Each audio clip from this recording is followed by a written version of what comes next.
Halo Sobat Pajak, hai hai hai. Selamat datang kembali di Jaksuskes Kanwil DJP Jakarta Khusus Broadcast bersama saya, Rina Karati. Nah Sobat Pajak, di beberapa episode sebelumnya kita sudah pernah membahas mengenai Kanwil DJP Jakarta Khusus dan juga satu KPP di lingkungan Kanwil DJP Jakarta Khusus, yakni KPP Badan dan Orang Asing. Kita sudah mengupas tuntas mengenai dua kantor tersebut, dan di edisi keempat kali ini kita akan membahas satu KPP lagi yang juga memiliki keunikan yang khusus. Dia adalah KPP Minyak dan Gas Bumi. Nah, narasumber yang paling tepat untuk kita wawancara adalah kepala kantornya. Ini dia Bapak Tunjung Nugroho. Halo Bapak. Halo Mbak Rinaka, selamat sore. Selamat sore Bapak, sehat? Sehat, alhamdulillah. Alhamdulillah. Bapak Gimana ini Mbak Bapak Rinaka? Tunjung Nugroho atau Nugraha nih Pak? Nugroho. Oh Nugroho. Karena dari Jawa kita. Oh dari Jawa. Boleh tahu Pak dari mana asalnya? Kita dari Jawa Tengah. Jawa Tengah, baik. Mbak Rinaka dari mana? Saya dari Malang, Pak, ya, sesama sama orang Jawanya Jawa. lah ya. Iya, betul, sama-sama orang Jawa. Baik, sehat selalu ya, Pak ya? Alhamdulillah sehat. Oke, gimana Pak di Migas? Sehat, bahagia, produktif. Wah, tepuk tangan sekali. Itu salam KPP Migas itu. Oh gitu, boleh diulang lagi Pak, mungkin yang lebih semangat lagi. Salam dari Sehat, KPP Migas. Ya kan? Ya, Semangat, oke, produktif. baik. Bahagia. Oh, bahagia. Jadi supaya pegawainya selalu bahagia, sehat, dan produktif ya Pak ya? Karena Betul. kondisi lagi kayak gini kan. Betul, betul Pak. Jadi harus Nah, sehat dulu nomor satu. betul, betul. Ini sekarang edisi keempat Pak, kita Jaksuskes. Udah keempat nih ya? Sudah keempat. Sudah nonton Pak yang sebelum-sebelumnya? Sudah. Sudah. Nah, Sobat Ya. Pajak kalau belum nonton, ditonton ya edisi 1, 2, dan 3, baru ke edisi sekarang, oke? Nah, sekarang nih Pak, kita akan membahas mengenai KPP Minyak dan Gas Bumi. Ini kan salah satu kantor yang juga unik nih Pak ya? Iya. Unik banget dan cuma satu di Indonesia. Boleh Pak diceritakan gimana sejarah terbentuknya Pak? Ya, jadi gini Mbak Rinaka, memang ya tadi Mbak Rinaka sudah sebutnya kan KPP khusus ya. Betul. Dan memang kan kalau saya lihat KPP yang di KPP khusus memang sangat khusus sekali. Spesial Termasuk ya Pak? KPP Migas gitu ya. Termasuk mungkin orangnya khusus juga kan. Betul. Kayak Mbak Rinaka khusus juga kan. Asik. Jadi memang karena saking khususnya terus makanya dibentuk KPP khusus yaitu KPP Migas. Nah, apa khususannya sebenarnya karena memang ada dua isu paling tidak. Satu khusus dari sisi industrinya, memang Oke. sangat khusus ya migas ini ya, apa Baik. minyak dan gas bumi. Juga khusus dari sisi apa namanya hukumnya khusus juga. Jadi karena memang baik. agak beda dengan apa wajib pajak lain ya untuk industri migas ini. Nah, itulah sebetulnya karena kekhususannya itu, maka akhirnya harus ada semacam perlakuan khusus atau apa penanganan khusus gitu ya untuk perpajakannya, maka dibentuklah KPP minyak dan gas bumi. Memang ini belum lama juga sih, Oh, belum lama. Sejak baru kapan ini Pak? 2012 dibentuk. Tapi sebelumnya sudah ada juga tuh apa KPP Badora 2 dulu. Oh, Saya baik. berubah menjadi apa namanya KPP minyak dan gas bumi. Lebih untuk menekankan mengenai bagaimana penanganan industri minyak dan gas buminya gitu sebenarnya. Oh, Sehingga baik, KPP ini baik, dibentuk baik. 2012 ya, bulan April itu tepatnya. Sehingga ini merupakan respon pemerintah tadi sebenarnya karena melihat bagaimana pentingnya industri migas untuk kehidupan masyarakat kita gitu ya. Sehingga memang pajak ini kan juga punya peran yang vital untuk industri migas juga, sehingga memang harus ada penanganan khusus untuk KPP migas ini gitu. Itu Mbak, kira-kira seperti itulah apa namanya Sejarahnya ya sejarah Pak singkatnya ya. gitu. Berarti kalau dihitung-hitung sudah 8 tahun lah ya 8 Pak tahun. ya. Ya, mungkin belum lama juga umurnya ya. Belum lama, Ya. tapi kalau anak kecil sudah masuk SD lah kira-kira ya, Ya, sudah kelas lumayan. berapa itu? Kelas 2 paling ya Pak ya Kelas kira-kira. Oke, baik, berarti memang kekhususannya adalah ini hanya untuk minyak dan gas bumi saja ya Pak. Ya. Jadi gini Mbak Rinka, Spesial. memang kalau dari sisi khususan tadi kan saya bilang ada dua ya. Satu dari sisi industrinya. Baik. Memang kan kalau kita tahu apa namanya minyak dan gas bumi ini kan kekayaan alam kita yang memang sangat vital dan penting ya. Betul, Dan ini betul. kan kebutuhan masyarakat hajat orang banyak. Karena Oh. kita tahu kan memang apa ya, saya yakin Mbak Rinka tiap hari butuh minyak juga kan. Ya, buat goreng, Ya, kan. buat naik kendaraan. Kendaraan lah, kalau Naik goreng itu kan kendaraan. minyak Oh, goreng, beda, kan. beda lagi Pak ini. Itu bukan minyak dan gas bumi itu. Oh, ya. beda. Berarti ini Jadi, spesial ya Pak ya, minyak ini- bumi ini gitu itu ya. yang apa, kalau butuh apa premium, butuh pertalite, butuh Oke. apa namanya gas, inilah yang ditangani di sini. Nah, emang ini kan kayak alam kita yang memang sangat sebenarnya kan tidak bisa terbarukan. Dan memang saya kira kan ya kita tahu harus kita kelola dengan sebaik-baiknya. Dan saya kira KPP Migas ini kan kantor pajak punya peran untuk bagaimana juga melakukan pengawasan, kemudian juga pelayanan terkait dengan kewajiban perpajakannya. Nah, sehingga karena memang industrinya ini adalah spesifik, sehingga proses-proses prakteknya juga sangat spesifik, baik dari sisi misalnya masalah pembukuannya, pelaporannya, laporan keuangan ini sangat spesifik ini.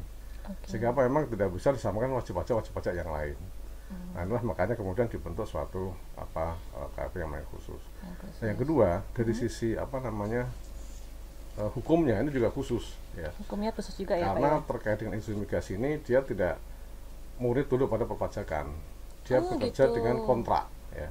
Ini kan ada suatu baik. kekayaan alam, tambang milik pemerintah, milik negara yang harus ambil dari tambang dari dalam bumi untuk diangkat menjadi energi kan ya, menjadi minyak. Nah, ini kan ada penanganan khusus untuk itu. Nah, bekerjanya dengan kontrak. Sehingga ada hukum kontrak di sini ya, antara pemerintah dengan kontraktor. Nah, juga ada hukum perpajakannya. Karena mau nggak mau pasti dalam setiap industri bisnis pasti ada aspek perpajakannya. Ya, Nah, karena kita KPP ya, Pak ya. Sehingga ada dua interaksi antara hukum kontrak dengan hukum perpajakan. Nah, inilah memang yang khusus ya, sehingga memang memerlukan ada penanganan, pengawasan, pelayanan, juga penanganan hukum yang khusus untuk industri migas ini. Gitu. Nah, kembali ke tadi, Pak. Tadi kan saya sempat mengira bahwa minyak dan gas bumi ini adalah minyak termasuk minyak goreng loh, Pak. Atau minyak wangi mungkin ya, Pak ya. Kan ini nggak jelas soalnya, Pak ya. Ternyata maksudnya adalah minyak dan gas bumi yang memang minyak bumi istilahnya ya, Pak minyak ya. bumi, betul. Kalau kita Tambang kenalnya minyak bumi kita. Nah, kita kenalnya BBM itu ya, ya sepertinya contohnya BBM itu. itu sebenarnya salah satu hasil daripada tambang minyak bumi. Oh, begitu. Itu kan dari sumber daya alam kita ambil, kita keruk, kita olah, baru menjadi minyak. Sehingga memang di sini ada dua industri sebenarnya, Mbak. Ya, itu industri apa aja itu, Pak? Industri hulunya. Oke. Nah, ada industri hilirnya. Gitu. Oh, hulu dan hilir ya, Pak ya? Iya, hulunya ini sebenarnya yang ada di KPP Migas. Jadi yang memproduksi minyak gitu. Jadi kalau kebutuhan minyak bumi kita ya disupport dari industri hulu ini. Nah, sehingga kalau memang semakin banyak produksi minyak bumi kita, semakin banyak investor masuk ke kita, makin banyak kontraktor yang bisa membantu kita mengambil minyak bumi dan mengolah menjadi minyak, tentunya bisa memenuhi kebutuhan masyarakat kita. Diolah baru menjadi minyak yang kita ini ya, sekarang. Pak ya, yang di konsumen lah ya, Ya, Pak ya. betul. Itulah yang BBM itu. Berarti yang dikhususkan adalah kegiatan hulunya ya, Pak, ya, kegiatan hulu. Hilirnya nggak termasuk ya, Pak, hilirnya? Tidak. Ada selain itu juga nggak, Pak, atau hanya khusus hulu saja? Nah, memang yang dominan kita adalah industri hulunya ya. Oh, hulunya. Jadi, ya, industri hulunya, karena memang tadi yang punya khususan ini kan di sini. Kalau hilir ini kan sama kan wajib pajak lain, artinya ya dia menjual minyak dan sebagainya. Tapi kalau kita kan memproduksi dulu, dan tadi untuk justru menarik tambang dari minyak bumi itulah khusus di sini kan. Termasuk praktek-praktek bisnisnya juga khusus juga. Tadi saya katakan termasuk praktek misalnya pengakuan pendapatannya, pengakuan penghasilannya juga khusus di sini. Spesial gitu spesial, ya, Pak ya. Gitu. Nah, kalau misalnya nih, Pak, kalau yang saya tahu nih ya, Pak ya, hulu ketika kita istilahnya kayak menambang berarti ya, Pak ya? Menambang. Itu kan kegiatannya banyak nih macamnya dari A sampai Z itu boleh dijelaskan apa aja, mulai dari mungkin eksplorasi atau jadi apa gini, itu, Pak? memang kan gini ya, pemerintah kan punya ladang minyak. Katakanlah di mana ya, Pak ya, Kalimantan misalnya gitu ya. Ini kan di bawah bumi nih, ya kan? Baik. Tapi kan kita juga nggak tahu persis ini cadangannya berapa, ada benar atau tidak, kita nggak tahu. Sehingga pasti banyak tahap eksplorasi dulu. Oh, baik, eksplorasi. Nah, untuk menarik orang mau eksplorasi ini kan nggak mudah juga. Ya. Oh, kenapa nggak mudah, Pak? Ya karena butuh biaya banyak. Ya kan, untuk kita mencari, mensurvei, ya kan, sebenarnya kan butuh biaya banyak. Makanya ini kan juga industri yang cukup risiko juga nih, risiko tinggi artinya. Kenapa? Karena tadi kita tidak tahu di dalam bumi kayak apa, ya kan, kandungan berapa, dan kita harus investasi duluan. Oh, keluar duit dulu gitu ya, Pak ya? Di sini. Nah, ini kadang-kadang membuat pemerintah juga harus bagaimana menarik investor mau mengeksplor tambang kita ini. Oh, baik. Nah, tahap eksplorasi ini masih mencari berapa kandungan dan sebagainya. Kalau ketemu, ya kan? Nah, baru kita nanti eksploitasi. Oh, eksploitasi Baru berarti mulai produksi menambangnya nanti. gitu ya Pak Mulai ya? produksi kita. Oh, baik. Nah, jadi eksplorasi sama eksploitasi ini enggak, ya tergantung ya kondisinya. Ada yang Baik, cepat, baik. ada yang lama. Sudah keluar, ya mungkin sudah ambil, belum mungkin keluar juga minyaknya. Jadi macam-macam. Nah, ini memang apa namanya perlu perlakuan khusus di dalam industri ini. Makanya sudah kontrak khusus, ada perjanjian antara pemerintah dengan kontraktor, sehingga betul-betul menjadi menarik gitu ya. Ada yang mau mengeksplorasi tambang kita gitu. Iya, betul-betul. Karena emang bisa saja Pak ya, ketika kita sudah keluar duit banyak, sudah eksplor nih Pak, kayaknya kira-kira ada minyak nih di pulau ini. Ternyata nggak ada gitu, zong. Itu zong. Itu zong. Itu kerugian investor itu. Itu kerugian. Karena pemerintah nggak mau apa namanya tanggung jawab untuk itu. Oh, baik, ya, jadi baik. kita hanya menyediakan lahan, eksplorasi. Kalau berhasil baru nanti kita bagi hasilnya. Oh gitu. Jadi yang diberi kalau sudah berhasil, kalau gagal ya udah.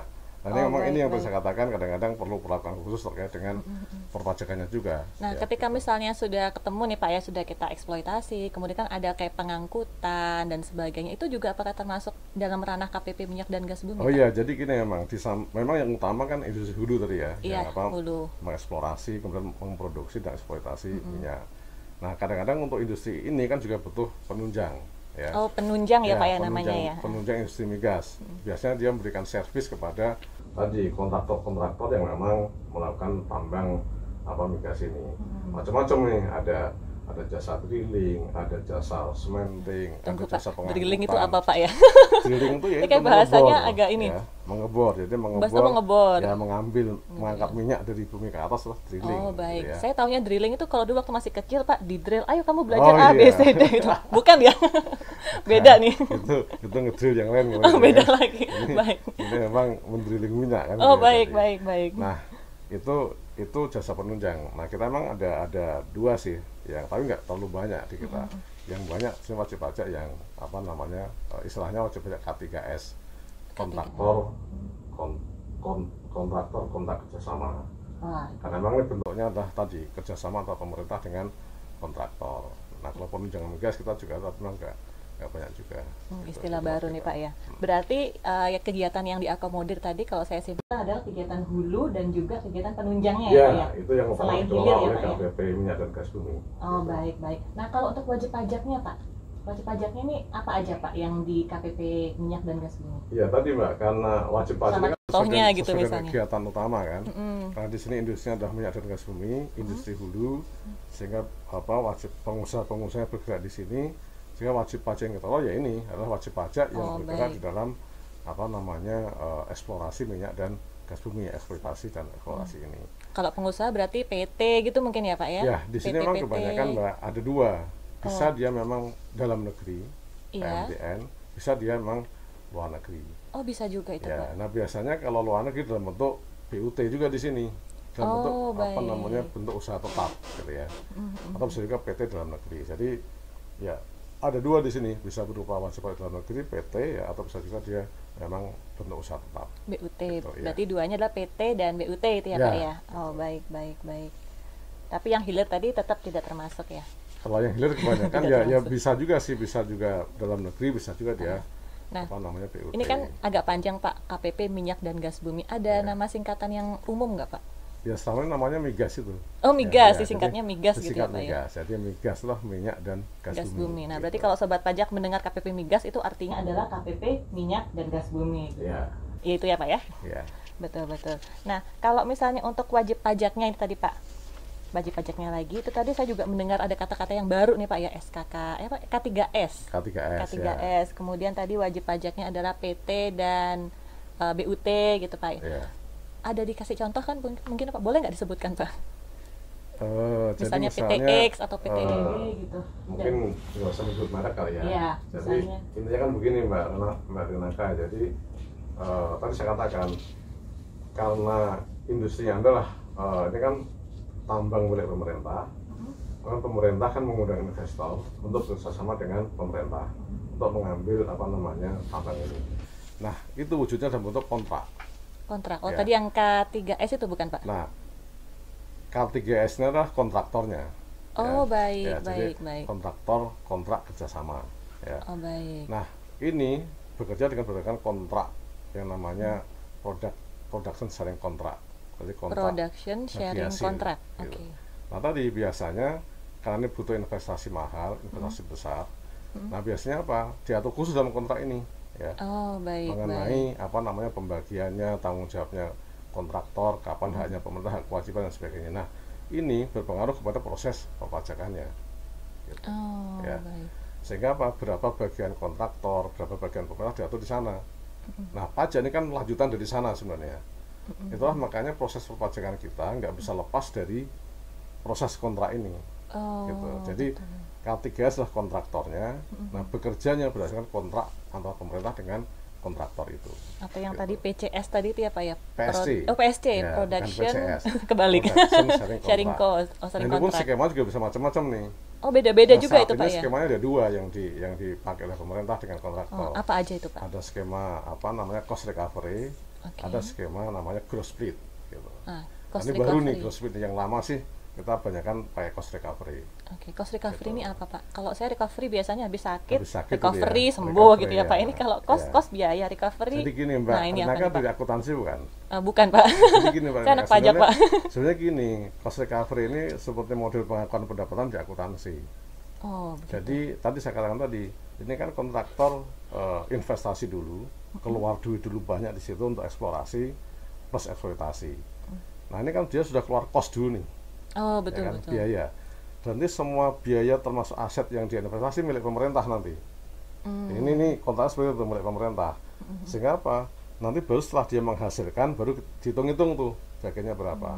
Tapi pemerintah berbagian itu setelah ongkosnya tadi, ongkos investasinya itu kemudian tertutupi baru dia ada bisa dibagi tuh Oh, hasilnya, baik. minyaknya. Ini kan tadi menghasilkan minyak, namanya lifting sebenarnya minyak itu. Lifting ya Pak Nah, ya. setelah ada lifting dan liftingnya melebihi ongkos, itu baru ada penghasilan yang Oh, bisa baik. dibagi antara pemerintah dengan apa namanya Kontraktor. kontraktor. Ini kan beda dengan wajib-pajak lain ya. Iya, agak berbeda Agak ya Pak berbeda ya. memang. Jadi di Betul, sini betul. perbedaannya. Nah, itu namanya cost recovery namanya. Oh, Beda dengan perusahaan-perusahaan lain. Dia kan pengakuannya accrual basis. Begitu penyerahan barang udah itu ada penghasilan. Ada kan kita namanya metode cicilan dan juga ada cash basis. Ini cost recovery sebenarnya. beda ya Jadi Pak. setelah semua ongkos-ongkos untuk eksplorasi dan sebagainya dan menghasilkan melebihi hasil melebihi itu baru kemudian ada pembagian. Itu namanya bagi hasil. Bagi hasil. Yang bagian antara pemerintah dengan kontraktor. Ini yang diatur oleh kontrak. Ini tuh yang saya sebut namanya hukum kontrak sebenarnya. Ini yang Nah, tadi kita mengacu di awal tadi Iya, hukum kontrak itu ini ya sehingga Pak ya. termasuk nanti pungutan-pungutannya diatur dalam kontrak ini sebenarnya. Termasuk adalah masa perpajakannya sebenarnya. Oh, ada juga di situ ya Pak ya, inilah terstate sebenarnya juga. khususnya di sini nih leg spesialisnya. Oh, baik, baik. Makanya pajak nggak bisa serta-merta kemudian mengatur ini kita terapkan di sini gitu. Nah memang Mbak Tinaka, K3S itu kan dua sih kewajibannya. Satu dia sebagai tadi kontraktor, sebagai apa namanya mengelola apa namanya mengambil lifting dan bagi hasil tadi. Yang kedua dia juga sebagai pemotong pajak sebenarnya. Oh, pemotong pajak juga Ya, dia Pak sama. ya. Jadi withhold itu kayak wajib pajak lain. Baik. Disinilah sebenarnya kesamaannya dengan yang lain, yaitu dia sebagai pemotong atau pemungut pajak. Nah, itu sama Tapi kayak dalam PPP yang kontrak tadi lain. dia sebagai apa namanya kontraktor yang mengambil bagi hasil ini beda di sini. Oh, Nah, baik, inilah baik. sebenarnya bentuk apa namanya K3S dengan model nanti PSC yang cost recovery. Oh, baik. Tapi untuk yang tadi kan ada perbedaan berarti ya Pak ya. Maksudnya dia menjalankan dua peran gitu ya Pak Iya. ya, antara peran yang dia sebagai kontraktor Kontraktor dan mengambil peran sebagai yang minyak pemotong. sebagai pemotong. Nah, untuk Ya. yang peran sebagai pemotong itu pelaporannya juga di KPP Migas, Pak. Oh iya, jadi Oh, sama juga. Jadi karena dia terdaftar di KP Migas, ya kan, semua perannya diadministrasikan di situ. Baik dia baik, sebagai baik. kontraktor yang tadi apa hasil utamanya minyak tadi ya minyak bumi tadi, maupun dia sebagai pemotong atau pemungut pajak. Karena operasi dia kan pasti tadi dia punya penghasilan dari bagian dia sebagai kontraktor, yang pemerintah di bagian pemerintah. Nah, pemerintah punya dua bagian sini. Satu bagi hasil yang namanya PNBP, PNBP. penerimaan baik. negara bukan pajak. Terus itu ada namanya PPh Migas. Oh, ada PPh Migas juga Nah, ya, Pak ya? betul, karena pada saat nanti berhitung tadi penerimaan kontrak itu sekaligus itu dihitung baik. berapa bagi hasilnya itu di PNBP nanti dicatat di Direktorat Jenderal Anggaran.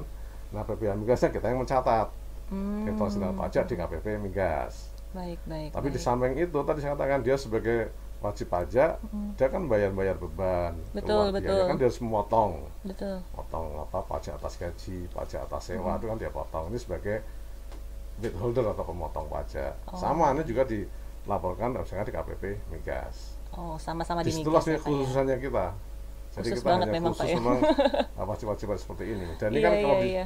diserahkan ke semua KPP jadi bingung KPP yang lain nanti. Iya bener ya Pak ya, Kan? karena beda banget memang Karena ini beda ya, banget dengan yang lain, spesial. gitu. Ini berarti kan cuma satu nih Pak di Indonesia. Nah, Satu-satu di Indonesia ya kan. spesial. Wajib pajaknya berarti seluruh Indonesia juga Pak ya? Seluruh Indonesia. Jadi ini semua K3S ya, semua kontraktor minyak bumi ini itu dianggarkan di KPP Migas. Terpusat di Terpusat Jakarta di situ, ini ya. ya. Baik. Tapi kalau penunjangan migas bisa berapa di mana-mana. Oh, kalau penunjang migas tidak Iya. hanya di migas Ya, berarti karena Pak? di sini operasinya bisnisnya sampai wajib pajak lain sih sebenarnya. Oh, Untuk begitu. Nah, penunjang itu nanti migas. kita bahas lagi, kayaknya menarik Ya. Pak yang penunjang pajak ini Pak. Nah, untuk Penunjang yang migas. penunjang migas, sorry, penunjang migas. Nah, untuk yang tadi Pak yang wajib pajak seluruh Indonesia itu yang paling jauh di mana Pak? Boleh tahu nggak? Eh, paling jauh ya di Papua ya. Oh, Papua. Oh, di Iya. sana ya Pak ya memang ya Kan terpusatnya. banyak kan Kalimantan, ya kan? Kalimantan. Sulawesi, Sulawesi, Sumatera itu banyak juga. Banyak juga ya Pak. Apa di Jawa Timur Exxon. Oh, Jawa Timur Itu juga ada. Papua juga banyak. Jadi itulah tambang-tambang kita ya. Tapi kan ada dua ya, ada yang onshore, ada yang offshore tambang itu. Nah, onshore ini apa? Offshore ini apa Onshore Pak? itu yang juga di permukaan bumi dia, di atas permukaan bumi. Oh, itu di atas permukaan bumi Kalau onshore ya Pak? offshore itu ya di laut, di dalam laut biasanya, di baik. perairan. Oh, berarti kalau misalnya mendengar offshore itu maksudnya yang Iya, di laut-laut itu lah nambangnya ya di bawah Pak? laut itu. Oh, itu gitu.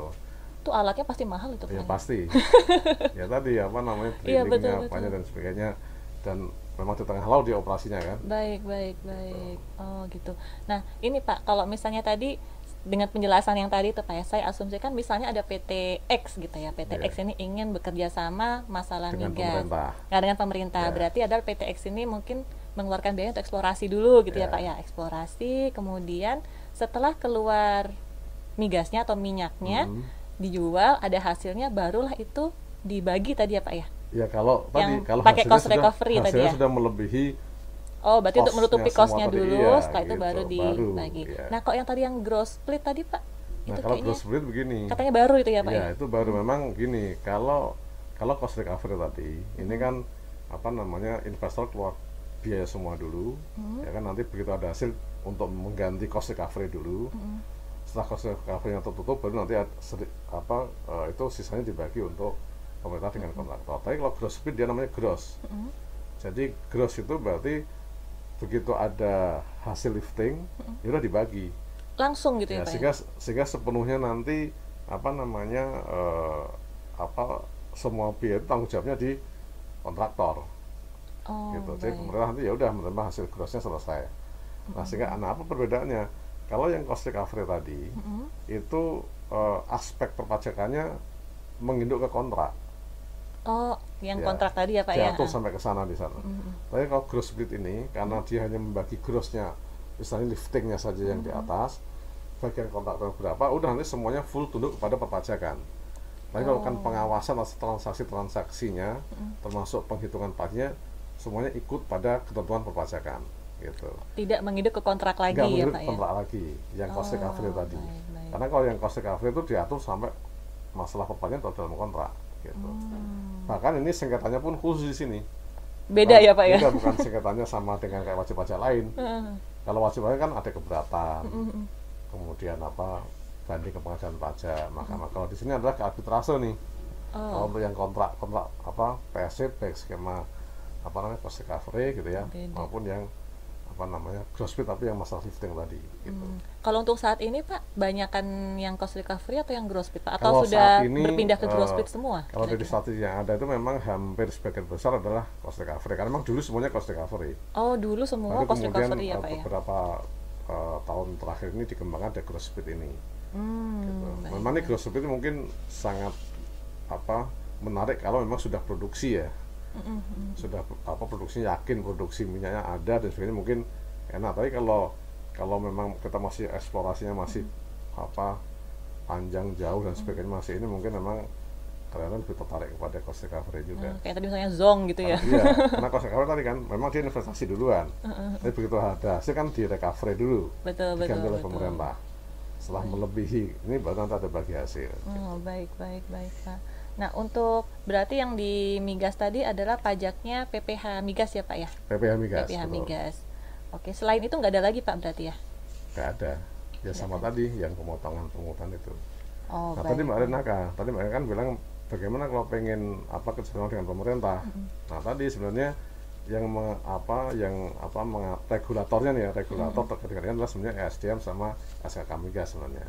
Ya, SKK migas itu jadi- apa, Pak? ya, Boleh jadi- dijelaskan, kalau SDM mungkin Pak tahu lah Jadi ya. gini, apa namanya dulu memang kan hampir seluruh tambang ini kan dulu Pertamina ya, tahu Pertamina Oh, itu iya. kan. Jadi dulu semua minyak gas ini kan pertama sebagai pemerintah, kemudian berkembang untuk ada namanya diserahkan pada BP Migas, ya kan. Sehingga dulu BP Migas sebagai wakil pemerintah Badan Pengelola Hulu Migas. Badan Pengelola Hulu Ya, Migas ini gitu dulu ya, Pak. sebagai wakil pemerintah untuk berkontrak dengan para investor tadi itu, kontraktor tadi. Oh, baik, baik, baik. Nah, kemudian Kepanjangan ini kan- tangan pemerintah berarti ya, Pak ya. Betul. Nah, ini dulu kan ya kayak semacam badan non kementerian gitu ya. Nah, kemudian akhirnya ada perubahan-perubahan di SKK Migas. Oh, Nah, SKK baik. Migas itu di bawah ESDM. Di Gitu. bawah SDM. Ya, jadi Kepanjangannya apa, Pak, SKK migas? Pak? SKK itu Satuan Kerja Satuan Kerja Khusus untuk Hulu Migas gitu. Hulu Oh, Minyak dan Gas baik, Bumi. baik.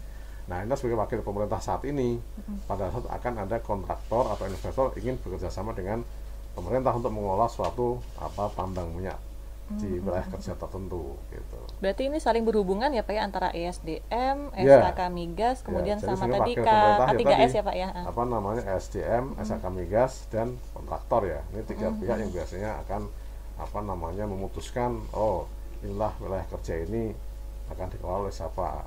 Dan biasanya kan di bidding gitu.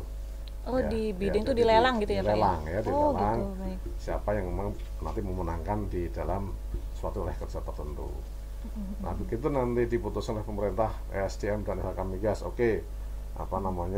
perusahaan ini tadi bisa dalam negeri, bisa juga luar negeri tadi ya, yang memenangkan untuk mengelola ladang minyak ini ya oke. Nanti dialah yang melakukan investasi di situ dan seterusnya. Baik, Nanti baik. baru dia berhubungan sama KPP Migas. Oh, setelah itu baru ke Ya, KPP setelah ada migas. transaksi dan sebagainya baru kita, karena inilah yang saya kira peran pajak kan di sana ya. Artinya kita punya fungsi untuk mengawasi transaksinya, kegiatan usahanya, ekonominya. Karena memang ya KPP Migas dibentuk untuk itu sebenarnya kan. Ya semua kantor pajak sih sebenarnya dibentuk punya fungsi itu gitu. Tadi, Pak, itu kan berdiri Iya, tahun gimana, Mbak 2012. Ah, Ya masih 8 tahun itu, Pak ya. ya. Nah, sebelumnya itu perpajakannya bagaimana, Pak? Apa nggak dipajakin? Jadi gini Mbak Rina, tadi saya sampaikan memang sebenarnya kan KPP Migas ini kan perubahan dari KPP Badan dan Orang Asing 2. Oh, Ya, dulu baik. itu ada 2 KPP Badora dulu itu. Badora 1 dan Badora 2 yang sudah disampaikan Pak Budi sebelumnya Oh ya. sebelumnya ya. Cek di gitu. episode sebelumnya ya, Sobat Ya, Pajak ya. gitu. Nah, memang tadi sepertinya gini, dulu memang pada awalnya kita tidak terlalu melihat kekhususan mengenai perpajakannya ini kayaknya. Dan dulu memang jujur aja, kalau sepengetahuan saya sempat ada semacam kayak tumpang tindih perlakuan kadang-kadang antara tadi ya hukum kontrak tadi dengan perpajakan. Oh, baik. Apalagi dari sisi masalah pemeriksaannya dulu ya. Kenapa Mbak Rina? Karena dulu pada saat kita bicara kontrak sebenarnya, tadi kan saya bilang ada bagian pemerintah, ada bagian kontraktor. Bagi-bagi lah Nah, ya, untuk Pak ya. memastikan bagian ini kan sebenarnya ada pemeriksaan Oh, baik. ya atas bagi hasil bagian PNBP dan PPh Migasnya. Dulu itu kan BPKP yang mau pemeriksaan. Oh, BPKP. Ya BPKP, Badan Pengawasan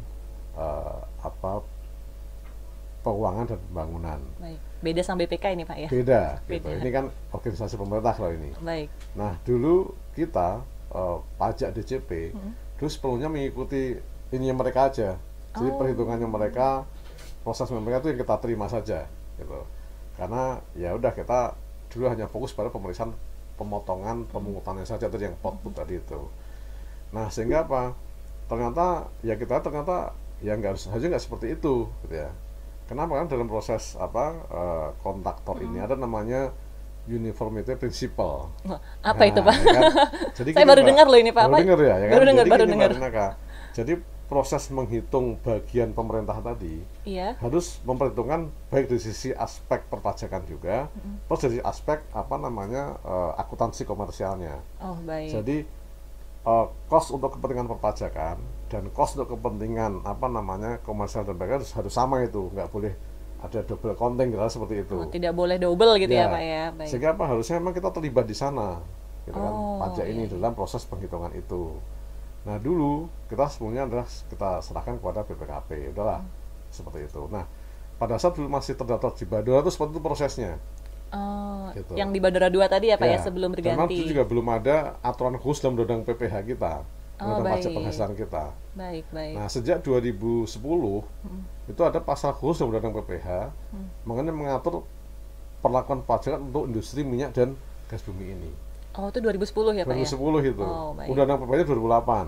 Baik. Muncul peraturan pemerintah 79 tahun 2010. Nah ini, nah dari situ sepertinya akhirnya berkembang kayaknya memang harus kita buat spesifik nih, Oh. ya, untuk industri migas ini, gitu. Karena Dari spesial sisi tadi ya, aspek Pak ya. pajakannya itu, sehingga apa? Kenapa? Karena tadi kadang-kadang ada ketidaksinkronan antar instansi ini menimbulkan ketidakpastian juga buat investor. Oh, betul, betul. Ini kok betul. sudah ada BPKP pemeriksaan, nanti pajak juga mengecek lagi dan sebagainya. Kadang-kadang ada perbedaan apa perlakuan atau penafsiran atas suatu transaksi. Ini kadang membuat ketidakpastian. Baik, Nah akhirnya baik. apa? Nah harapannya dengan adanya KPP migas khusus tadi yang mengelola untuk para K3S ini ada kesamaan treatment, kesamaan perlakuan, kesamaan pemahaman nih oleh Baik. apa namanya perpajakan. Nah harapannya apa? Kalau misalnya nggak tersebar di banyak tempat, apa yang sudah eksploitasi. Oh, Ya. baik, baik. Karena kalau eksploitasi tadi sudah ada isu masalah bagi hasil tadi, udah ada Karena kalau lifting. eksploitasi sudah ada Heeh. hasilnya ya, Iya, Pak hasilnya ya. dan ada tadi masalah bagi hasil dan pajak-pajaknya. Baik. Kalau baik. masih eksplorasi, masih baru baru apa namanya eksplorasi tadi, baru investasi, ini kan paling hanya masalah pemotongan pemungutan. Oh, Ini sama iya. dengan pajak-pajak wajib pajak lain lah gitu ya. Nggak ada bedanya lah Nggak ya, ada Pak bedanya, ya. gitu. Nah, saya kira memang banyak di sini yang banyak konflik tadi yang eksploitasi tadi. Nah tadi kenapa bergeser dari Badora 2 menjadi khusus KPP Migas, itu salah satu pertimbangannya. Jadi harapannya apa namanya dengan adanya KPP khusus migas ada strong point mengenai apa perpajakan di bidang industri minyak dan gas bumi, ada kesamaan perlakuan, kesamaan pemahaman. Baik. Harapannya apa? Ada kepastian hukum buat investor di dalam Oh, industri baik, ini. baik. Ini sebenarnya harapannya begitu. Ada gitu. kepastian hukum itu ya, Iya, Pak ya. dan memang juga tadi sistem kan dalam bentuk di undang-undang kita atur juga ada peraturan mengatur khusus mengenai itu. Iya, Bahkan sekarang Mbak Rina, kan ini perkembangan terakhir, kita sudah bersatu nih antara BPKP, DJP, dan SK Migas, membuat Bersatu. namanya satuan tugas bersama. Oh, ada lagi Iya, ya, Pak ya. untuk melakukan apa audit khusus terkait dengan tadi bagi hasil dan juga PPh Iya. Migas. Karena bersatu gitu. kita teguh memang. Iya, ya kan? Kalau bercerai kita. Tuntuh, Pak. Iya, Nah, benar. ini Mbak Rina, Kak. Sehingga apa? Memang kita betul-betul mencoba apa namanya dengan apa namanya pembentukan unit khusus KPP Migas ini untuk mendorong hal seperti itu. Gitu Baik, sebenarnya. baik. Cuma sebenarnya gini, Pak, kalau misalnya saya kepikiran nih, Pak ya, ini KPP tidak berubah nama, masih Badan dan Orang Asing 2, mungkin saya agak bingung. Ini kalau saya mau ngurusin masalah migas, satu apa dua, kan Iya. repot ya, Pak ya. Ya, dan tadi Ketika diganti kayaknya gampang gitu. betul, Oh, dan, beda. dan tadi gitu. strongnya adalah loh kok Iya. badan dan orang asing. Betul. Ya, kan ini kan masih banyak, padahal banyak kan di sana industrinya Minyak. migas. Nah, gitu. ini Yang kayaknya lebih mengelola enak minyak, gitu, ya, Pak. Jadi biar apa namanya ya masyarakat jelas nih, oh Iya, kalau betul, berhubungan betul. dengan minyak ya ke KPP Migas ini. Betul. gitu. Kalau masalah orang asing baru ke Badan dan Orang Asing. Nah, ini kan Nah, udah gitu. jelas gitu ya, Pak ya, Ya, beda. gitu. Coba kalau namanya masih kayak dulu mungkin pusing ya, Pak ya. Ya, ada BP-nya yang mungkin, bingung. Iya, harus kemana ini gitu kan. Iya, gitu. tahu-tahu Yang- salah masuk kan nggak ya, enak tuh, Pak, yang malu jelas ya. kan Mbak Rina kan. Iya. Nah, untuk wajib pajaknya, Pak, yang terdaftar di KPP Minyak dan Gas Bumi itu ada berapa, Pak, sekarang, Pak, posisinya? Ya jadi kalau ini kan memang update terus Mbak Rina kalau data wajib pajak Update ya. gitu ya, Pak, karena ya? tadi ada beberapa wajib pajak yang baru mendaftar gitu Oh, ya. baik. Karena memang ternyata sesuai dengan apa ketentuan yang ada yang terakhir ya, itu semua wajib pajak yang bergerak di industri migas itu harus mendaftarkan di KPP Migas. Oh, baik. Ya, memang posisi terakhir data per akhir Oktober itu kita ada sekitar 1.623 Banyak itu, Pak. Ya. 1.623. Ya, jadi itu K3S-nya sendiri itu 1.151. K3S-nya Nah, 1.100. 1.091 ini mengelola sekitar 300-an wilayah kerja Nah, jadi kalau di wilayah migas itu kan namanya wilayah kerja. Oh, Yaitu baik. ada blok-blok juga di situ gitu. Nah, Oh, biasanya satu wilayah kerja bisa aja dia dikelola oleh satu atau lebih dari K3S. Karena biasanya di situ ada namanya operator, sebagai kontraktor, itu namanya partner oh gitu. baik. Nah, biasanya yang berkontrak dengan pemerintah kan operator-operator ini nih biasanya gitu ya. Walaupun kadang-kadang partner juga tetap tanda tangan juga. Kenapa? Karena biasanya partner pemodal juga di sini. Karena kan butuh modal banyak ya gitu. Baik, Nah, baik, itu K3S, Mbak. baik. Nah, itu Itu berarti ngelola sekitar 300-an wilayah kerja wilayah ya. kerja di mana-mana itu kan Di ya Pak ya. se-Indonesia Nah, itu gitu. masih kemungkinan masih ada nggak Pak yang belum terdaftar di KPP Migas Pak? Iya, secara logika harusnya semuanya terdaftar di Migas ya. Oh, harusnya Harusnya begitu. ya, nanti mungkin kita cek ya kalau nanti ada. Boleh dicek ya Kalau ini. nanti masih ada yang di luar kayak Migas ya akan kita pindahkan ke Migas. Oh, baik. Nah, Harusnya ini begitu siap-siap karena ya. secara ketentuannya dia harus terdaftar di KPP Migas tadi biar kesamaan treatment, kesamaan Baik, pemahaman, baik. perlakuan, biar tadi kepastian hukum untuk investor di sini adalah clear gitu loh. Oh, karena emang Gitu. spesial ya Pak ya. Spesial Kalau itu. terpecah-pecah atau Terpecah takutnya, tersebar, nah, bingung ya Pak ya iya, takutnya. gitu. Oke, berarti memang harusnya di satu tempat Ya, saja. kan enggak, ini kan sebenarnya bukan satu pihak aja kan, satu Oh, orang kan, baik. gitu. Betul, Enggak betul. banyak orang gitu. Biar sama gitu ya Pak Ya. ya. Baik. Nah, ini Pak Nah, sebelum tadi itu kan tadi K3S. Nah, Iya. selain K3S tadi penunjangan migas. Itu ada Oh, sekitar iya. 403. 403. Ya. Baik, Nah, banyak. ada juga wajib pajak lainnya di sini. Ini lebih pada masalah apa namanya sektor lain nih sebenarnya. Oh, sektor Itu lain itu ada seperti apa itu Pak? 69. 69. Ada panas bumi, kemudian Oh, baik. termasuk gini, kita emang ada ditugasi untuk mengawasi wajib-wajib pajak yang punya kewajiban PBB sektor lain. Nah, ini ya. Oh, PBB juga masuk Ada sini. ada beberapa. Jadi yang pipa, kabel yang di laut apa itu Oh. kita tuh yang ngitung PBB-nya itu, yang ngawasin PBB-nya di kita gitu. Berarti Di PBB samping tidak juga- hanya rumah-rumah Enggak, gedung ya, gitu ya Pak kan ya, tapi ada juga yang seperti sekarang ini. ada P5L ini kan. Nah, apalagi tuh Pak P5L. Apa, perkebunan, Baik. perkebunan, perhutanan, kemudian pertambangan itu ada pertambangan batu bara, pertambangan migas, Baik. kemudian pertambangan lainnya ya, sama Baik. sektor lain ini. Oh, baik, baik, baik. Nah, ini kan PBB yang dikelola oleh pemerintah pusat kan. Nah, kalau di migas tadi ada PBB migas, plus PBB yang sektor lain. Gitu. Oh, berarti di KPP Migas selain juga di PPH Migas juga Ya. ada PBB-nya Ya, gitu ya Pak ya. gitu. Yang semua pos berhubungan dengan minyak dan gas bumi lah ya, Ya, Pak istilahnya gitu. Pak. Betul. Baik. Nah, ini Pak sebelum kita selesai closing statement Pak dari Pak Tunjung. Oh gitu ya. Jadi mungkin gini Mbak Renaka, saya sih berharap gini ya. Memang ini kan minyak dan gas ini kan suatu kekayaan alam yang menguasai hasil uang banyak gitu ya. Baik. Saya sih berharap betul-betul kekayaan alam kita ini dikelola dengan sebaik-baiknya, akuntabel, transparan, sehingga kita punya produksi minyak yang cukup tinggi, bisa memenuhi kebutuhan dalam negeri, kita nggak impor minyak lagi, gitu ya. Amin gitu Pak. Nah, saya berharap kami di KPP Migas punya peran untuk itu. Oh, ya. baik, baik. Bagaimana mendorong industri semakin baik, semakin transparan, akuntabel, kepastian hukumnya terjamin, banyak investor tertarik untuk mengelola minyak kita, tapi tadi dengan akuntabel dan transparan. Baik, Sehingga baik. betul bisa dipakai untuk memenuhi kebutuhan masyarakat kita. Amin. Baik. Ini nih harapan kita sebegitu. Baik, Karena baik. maksudnya tugas peran kita kan di situ gitu ya. Iya, betul, Gitu, betul, Pak. untuk bagaimana mendorong juga investornya juga tertarik dalam industri migas. Jangan menjadi masalah atau Baik. menambah masalah dalam industri migas ini. Nah, mudah-mudahan kita bisa berperan di situ gitu ya, untuk KPP Migas ini gitu. Ya, amin amin Pak. Semoga tercapai ya Pak ya dan Ya, banyak investor yang makin mudah-mudahan. masuk ya Betul, Pak ya. dan tadi Amin. butuh minyak kita tuh banyak masalahnya. Oh baik, Iya kan, ya, gitu. benar-benar. Nah, sebagai kepala KPP Migas nih Pak, boleh Pak memberi pesan kepada wajib pajak apa yang mau disampaikan? Silakan Pak. Ya, kepada wajib pajak, saya berharap betul ketika ada kondisi seperti ini, kita kan tahu bahwa kita sistemnya self assessment.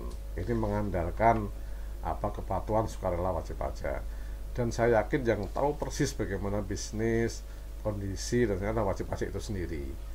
Nah, ini kan negara dalam kondisi yang menghadapi pandemi Covid, membutuhkan dana yang cukup besar, baik untuk mengatasi kesehatan, mengatasi perekonomian.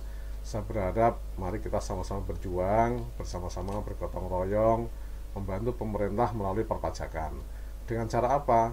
Berkontribusi yang sebesar-besar dan sebenar-benarnya ya, sesuai dengan memang hak dan kewajiban kita sebagai wajib pajak, terutama kewajibannya dulu lah, karena memang saat ini negara membutuhkan pertolongan dari semua wajib pajak, termasuk wajib pajak di KPP Migas ini ya.